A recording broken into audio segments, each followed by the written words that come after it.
Hey everyone, this is video number 2 for module 7.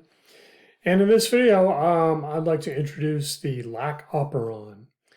Lac Operon was discovered in the bacterium E. coli by two French scientists, Francois Jacques and Jacques. And they worked on this in the 1960s and 1970s. And it's an example of an operon that is inducible. And one of the enzymes that's encoded in the operon is a catabolic enzyme.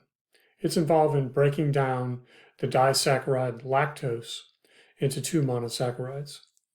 So let's take a look at some of the background information about the Lac Operon and E. coli. E. coli, single-celled bacterium, and E. coli is able to use a number of different carbohydrates in its environment, if it finds any in its environment. And it can use these through various enzymes to break down and generate ATP. So one example is lactose. Lactose is a disaccharide. When it's broken down, two monosaccharides, glucose and galactose, result. Okay. This slide is about the two French scientists, Francois Jacques and Jacques. And so they were working in France at the Pasteur Institute. And so they came up with the first description of an operon. They figured out that there was more than one gene that was being regulated by some common regulatory elements. And they applied a genetic approach to the figuring out how this operon worked. They recovered mutants of E. coli. E. coli normally is able to use lactose to generate ATP, but they recovered mutants that were not able to use lactose. And then they figured out how the mutants interfered with E. coli's ability to use lactose. A little bit about the operon itself. So the Lac Operon has 3 genes, LacZ, LacY, and LacA. The LacZ gene encodes an enzyme called beta-galactosidase, and this is the enzyme that breaks down lactose. The LacY gene produces an enzyme that's present in the cell wall or cell membrane of the E. coli. And this is a transporter enzyme, transports lactose into the cell very efficiently. The third gene, LacA, encodes another enzyme called beta-galactoside transacetylase. And this enzyme modifies lactose, but this modification isn't so important for breakdown. So I won't be talking about LacA very much, although it is part of the operon and it is regulated the same as LacZ and LacY. Let's take a look at the structure of the operon. And so that's shown on this slide. And the LacZ, LacY, and LacA genes are the structural genes, meaning they're the ones that are coding for the 3 different enzymes. The promoter and the operator are the regulatory elements. Remember that in an operon, all genes are under the same regulatory elements. The promoter we've talked about already in the past. This is the binding site for RNA polymerase, and this is going to mark where RNA polymerase starts transcription. The operator we haven't talked about before, so I'll mention that in a second, what that does exactly. So this is the operon, these 5 segment elements here. Also important in regulation is the Lac repressor gene called LacI. This is not part of the operon, but if you remember, bacteria have a single circular chromosome, so it is on the same DNA molecule. It's just far away and not really part of the operon. Okay, this slide is showing the activity of the LacZ beta-galactosidase encoded protein. So that is the enzyme that breaks down lactose, cleaves this bond here, generating galactose, and glucose. And then these will be used to generate ATP. The lactose permease, shown here, is present in the cell membrane. And this is an enzyme that transports lactose into the cell. Okay? Now, neither of these are usually present when lactose is not present. However, lactose can still diffuse into the cell at very low levels. So that becomes important when we talk about lactose being present in the environment of a cell.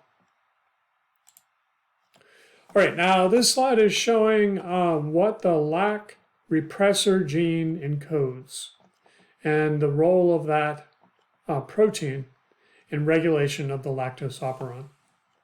The Lac repressor gene produces a protein called the Lac repressor. The Lac repressor is what's called an allosteric protein. It can change shape. That's all allosteric means. It has alternate shape or forms. Now, the repressor protein has two binding sites. On one side, it has a site that's capable of binding to the Lac operator. On the other side, it has sites that are capable of binding to an inducer molecule. I'll talk about this more in a second.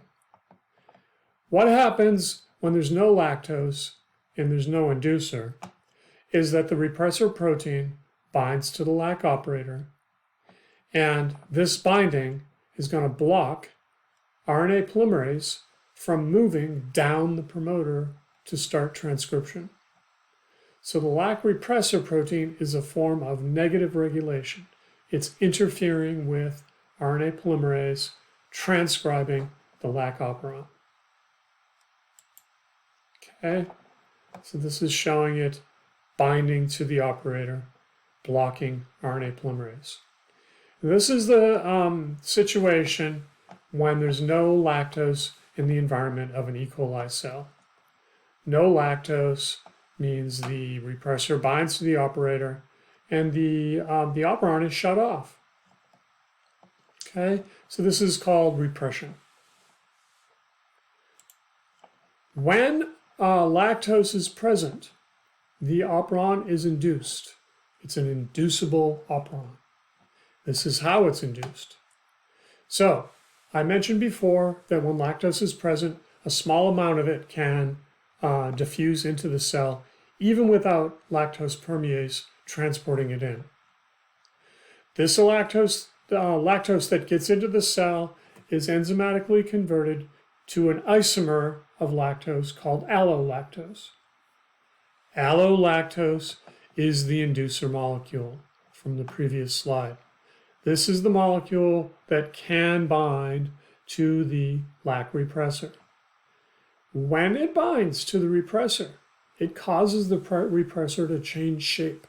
And that change in shape affects the operator binding site, such that the repressor can no longer bind to the operator. Okay? In the absence of inducer, the repressor can bind to the operator. In the presence of the inducer, when it binds to the repressor, it causes it to disengage from the operator, cannot bind to it. Okay, with the repressor out of the way now, the RNA polymerase can bind to the promoter and it can start moving down the operon. It's going to generate an RNA, polycistronic RNA, and that's going to be translated into separate proteins, beta-galactosidase, permease, and transacetylase. Now the operon is on. It's been induced. Okay, so one of the ways that Jacques and Monod figured out how this operon works is by generating mutations in the Lac operon. And they started by recovering mutations that either didn't produce any product from the Lac operon, or they produced a product that was never turned off. So let's look at some examples of these mutations. One example are called the Lac minus mutations. Lac minus mutations are null alleles in either the LacZ, LacY, or LacA genes. If they're null alleles, then these functions are lost. And just to illustrate, if the LacZ mutant doesn't produce any beta-galactosidase, then even lactose could be transported in, but it couldn't be broken down. So the E. coli cell would not be able to make ATP from lactose just because it couldn't catalyze the first step. Likewise, for LacY mutants, there is no high-level transport of lactose into the cell. And so E. coli cells that are null for LacY are not able to use lactose as an energy source either. Okay, there are also another set of mutations they recovered that are called Lac-I minus mutations. Lac-I is the gene that encodes the repressor, remember.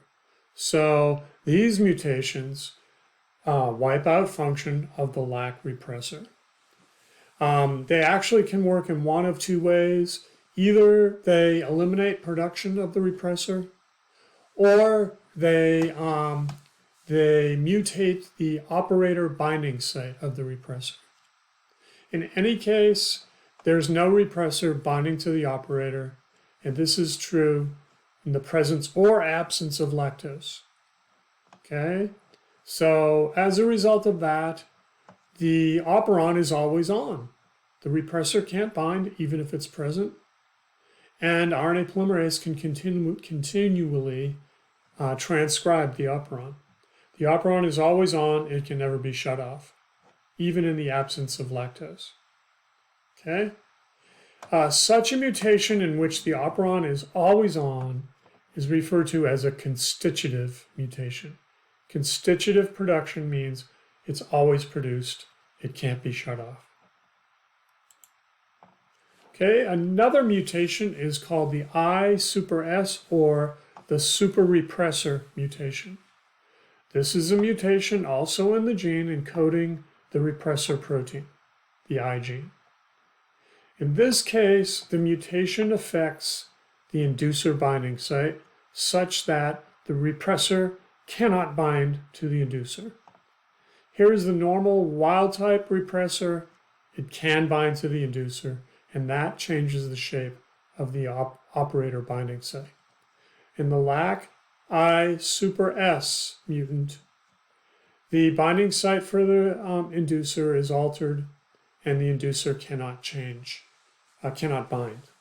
Because of that, the operator binding site is always locked in this shape, capable of binding to the operator. So the super repressor mutation is a mutation in which the operon is always off, even in the presence of lactose. Finally, there's a mutation called the O super C mutation. This is a mutation, operator constitutive mutation. This mutation doesn't mutate the Z, Y, or A genes, doesn't mutate the repressor. Instead, it changes the DNA sequence of the operator. Binding of the repressor to the operator requires a functional operator binding site on the repressor, but it also requires a typical DNA sequence of the operator. If that sequence gets mutated, then that's going to prevent the repressor from binding to the operator. So for OC mutants, because of these mutations, the repressor can never bind and the operon can never be shut off.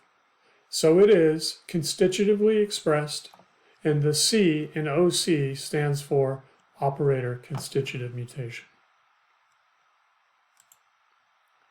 All right, so this table summarizes the mutations that we've talked about in this video, and they're illustrated here on the left in terms of genotype. The genotype lists 4 genetic elements: the repressor gene, I, the operator, little o, the LacZ gene, and the LacY gene. And a plus superscript indicates wild type. So for the wild type Lac Operon with a wild type repressor gene and a wild type operator,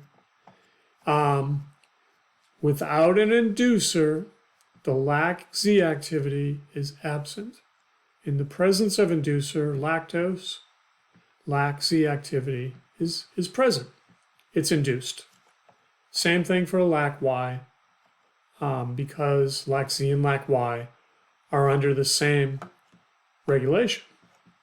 Okay, so the conclusion from line number 1 here is the Lac Operon is inducible. You see activity for both in the presence of the inducer. The I- mutation, there's no functional repressor, or at least it can't bind to the operator. And so you see constitutive expression of both LacZ and LacY with or without the inducer. Okay. For the super repressor mutation, the repressor can never be pulled off of the operator. And so you never see any expression.